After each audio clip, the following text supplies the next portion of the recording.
Сәлеметсіздер ме, құрметті достар? Бүгінгі күнде қызу талқыланып жатқан 4 пайызды автонесие бойынша қызықты білген ақпаратты бөлісуге тырысамыз. Несие төмендегі шарттармен беріледі. Ең маңызды шарттар осы шарттар. Бірінші, жылдық сыйақы мөлшерлемесі 4%. Қаржыландыру мерзімі 7 жылға дейін. Бастапқы жарына 0%. Бұл жерде бастапқы жарына егер сіздің алатын көлігіңіз 10 миллионға дейін болса ғана 0%. Кредит беру сомасы 10 миллион. Көлік құралының құны 15 миллионнан аспау тиіс. Енді осы жерде түсініп алатын жағдай.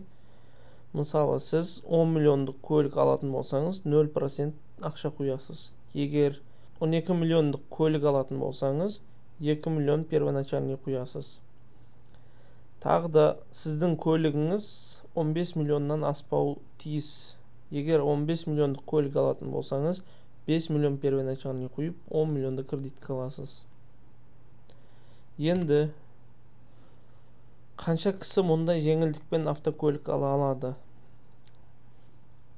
Бұл өзіміздің орта есеппен шығарған есебіміз. Жалпы бұл бағдарлама үшін 100 миллиард теңге бөлінген. Бөлінген 100 миллиард ғажайып сома болып көрінуі мүмкін.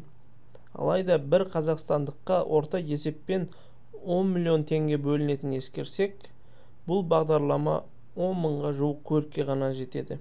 Яғни орта есеппен 10 мың кісіге ғана жетеді. Несие кімге қандай шарттар бойынша беріледі? Жеңілдетілген автонесиені рәсімдеу үшін міндетті түрде Қазақстан Республикасының азаматы болу қажет.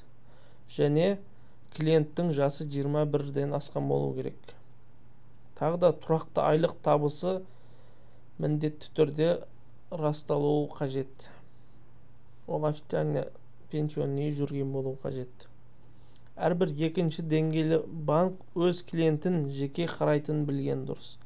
Оның ішінде тұтынушының несие тарихы, табыс көзі және тағы да басқа шарттар міндетті түрде қаралады.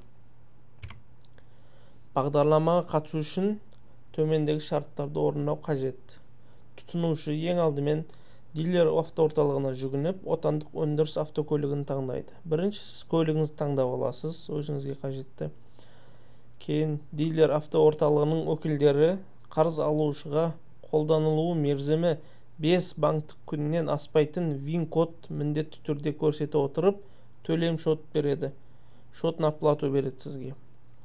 Және тұтынушы банкке ВИН-кодты көрсете отырып, сіз өзіңіз таңдаған банкке сол ВИН-кодты апарып, төлем шотын жүгінесіз. Шотын оплатуын бересіз өзіңіз таңдаған банкке. Банк өтінімін қабылдаған сәттен бастап тұтынушы электронды кезекке тұрады. Осы жерде сіз автоматты түрде очередке тұрасыз. Банк тұтынушының төлем қабілетін және кредиттік тарихын бағалайды. Оң шешім қабылдаған жағдайда банк кредит беруге мақұлдауды және қолданылуы мерзімі 5 банктік күннен аспайтын кепілдік хатты береді. Енді ол кепілдік хаттын алғаннан кейін тұтынушы автокөлікті рәсімдеу үшін дилер автоорталығына жүгінуі тиіс. Егер тұтынушы кепілдік хатты алған сәттен бастап 10 банктік күннен кешіктірмейтін мерзімде банктік қарыз шартын рәсімдемесе, ол кезектен шығарылады. Және 2 жылға дейін очередке тұруыңыз қиын болады. Келесі, өтінім бергеннен кейін, осы жерде де маңызды ақпарат. Өтінім бергеннен кейін тұтынушы таңдалған автомобильдің маркасын және моделін өзгерте алмайды. Немесе кезекте тұрған орынды басқа жеке тұлғаға қайта тіркей алмайды. Осы жер сіз бір көлік таңдадыңыз ба, кейін ауыстыра алмайсыз. Бас тартқан жағдайда қарыз алушы электронды кезектен шығады. Мысалы, сізге ұнамаған машина болып, оны алмайтын болсаңыз, автомат түрде кезектен шығасыз.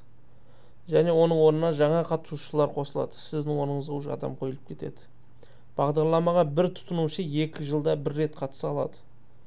Сіз мысалы осы жыл алсаңыз 2 жылдан кейін ғана ала аласыз, қатыса аласыз. Қазіргі уақытта қазақстандықтар Kia, Hyundai, Chevrolet, Jag, Lada брендтерінің қазақстандық жаңа жеңіл автомобильдерін сатып алу мүмкіндігі бар. Бұл жерде мысалға сіз тек автосалондарда бар осы марканың ішіндегі көліктерді аласыз. Мысалға Kia K5 алғыңыз келді. Сіз салоннан таппадыңыз, ол марканы ала алмайсыз. Дәл осы автосалонда бар марканы ғана ала аласыз осы брендтердің ішінде. Автокредит алу үшін екінші деңгей банктер Халық банк, Центр кредит, Евразия банк, Форте банк. Осы банктерден ала аласыздар. Сәттілік сіздерге, барлығыңыз 4% жеңілдетілген автонесиеден жаңа көлік алуларыңызға тілектеспін. Бәрімізге жұғысты болсын. Қолдау көрсетіп лайк басып қойыңыздар. Достарыңызбен бөлісіп, сәттілік, сау болыңыздар.